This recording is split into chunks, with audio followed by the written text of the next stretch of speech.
Okay, right here in front of me, I have the Fnatic OP.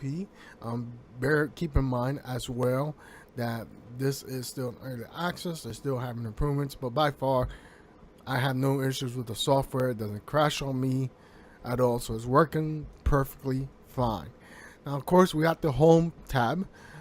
These are the two products I am currently using. This is the Streak, and this is the Fnatic. The Fnatic Flick 2. I know I said the Fnatic already, but bear with me. And of course, these are the two that I don't have, but you can, when you click on them, it takes you straight to the Fnatic website. So basically, it takes both of them, and you can do your research, read what's so good about it, what is the difference, all the bells and whistles you want to know about the mouse, what sensor, blah blah blah, which we all know that already. So let me exit this, and let's go into the mouse itself. So again, this is the Flick 2. You got up to 3 profiles. Now the good thing about these 3 profiles is that you can save only on these 3 profiles, and if you're going to a LAN party or go to another computer that doesn't have the software installed, it will be good to go. Just plug in and you're ready to go. One of my favorite things that I love about this already is that you can adjust the different liftoff distance and will not apply to all the 3 profiles. So you can apply, let's say profile 1 you want for high liftoff distance, you can, and then profile 2 you want it load liftoff distance. This is the way I was trying to conduct my experiment, which I find it awesome. Unfortunately, you cannot change the color of the profile LED indicator at all. So pretty much it's white and that's it. So of course, the DPI ranges from 100 to 12K at increments of 100. Again, you are limited to liftoff distance right here because it's not like the SteelSeries Rival 600 that gives you the option. You can adjust it from how low you really want to how high.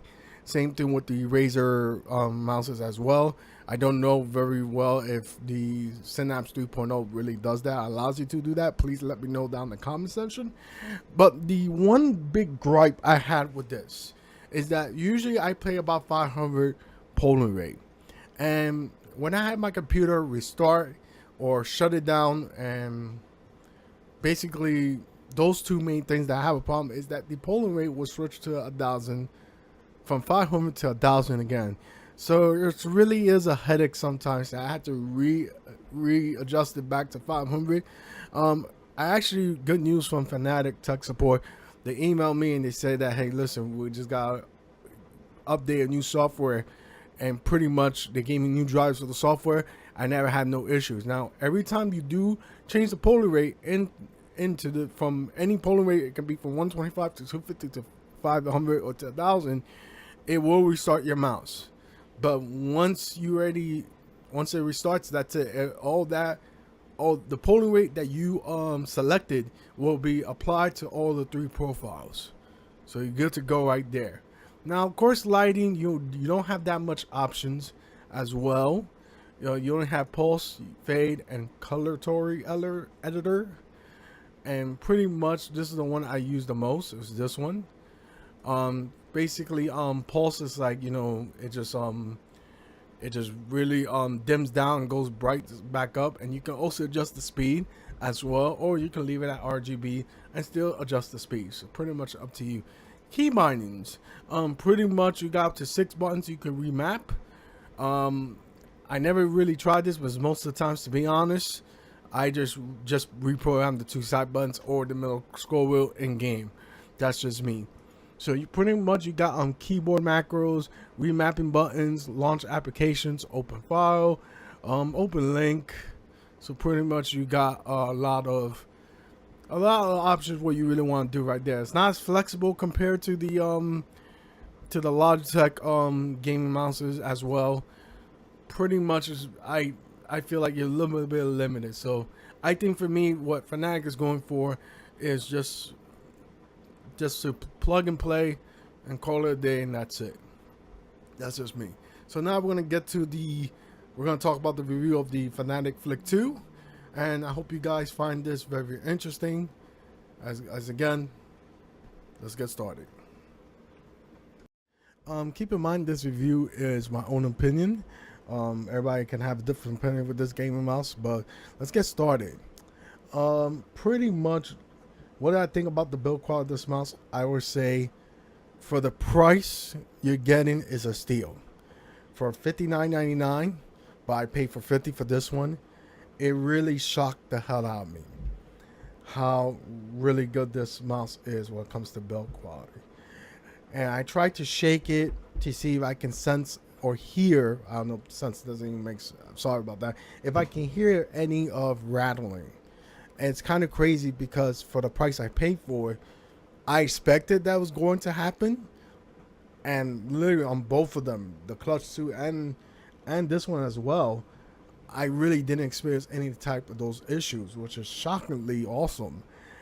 And think about it right here for a second. For the price you pay for $80 to $100 or maybe $69, you kind of expect it, even though you're paying a lot more money and you expect you're going to have a really good high quality gaming mouse.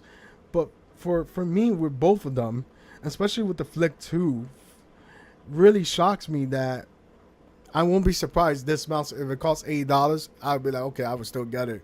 But I'm really happy it's still in this price point. And please, ZOWIE, Logitech, SteelSeries, Razer, take notes. Seriously, when it comes to build quality. One of my favorite things of this already is the side grips. The left and the right as well. No matter how badly I'm sweating, I still will have good grip in this mouse. I will not even lose grip at all because my hands do get sweaty from time to time. And I like the materials they use. Now, I never used the first generation, so I can't really speak for that one. But the second generation, really, I love it. They've done an amazing job with the materials. By far, the scroll wheel, really, really good. So far, I love the scroll wheel. The buttons are really good. I'm going to show it for you guys can hear it. So those are the left click and the right click, and now the side buttons.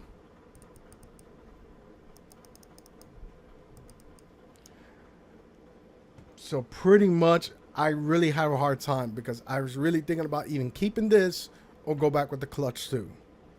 It's going to be a tough choice because honestly this is a really tough decision for me.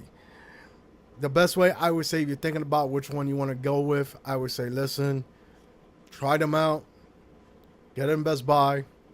You got 14 days and go from there, man. I cannot really recommend this because I'm really had a hard time. What should I go with, or what should I keep, and which one should go back? But pretty much, I'm really impressed. The feet are really smooth, but I already kind of see might be a little bit problem replacing them, which I hope is not will be a pain in the ass to do so. But by far, man, it's really good. Now the shape between the difference between the Flick 2 and the Clutch 2, to be honest, guys, I feel like the Clutch 2 is more of a natural feel. This is something I still gotta get used to from time to time. So pretty much, again, I would say just try out and go from there. But by far, this mouse is really awesome. Like, it doesn't matter which one you want to go with the Flick 2 or the Clutch 2. You will not go wrong at all. So I hope you guys enjoyed this video. As always, comment, subscribe, please be safe. And I'll talk to you guys later. I am out. Have a wonderful weekend and goodbye.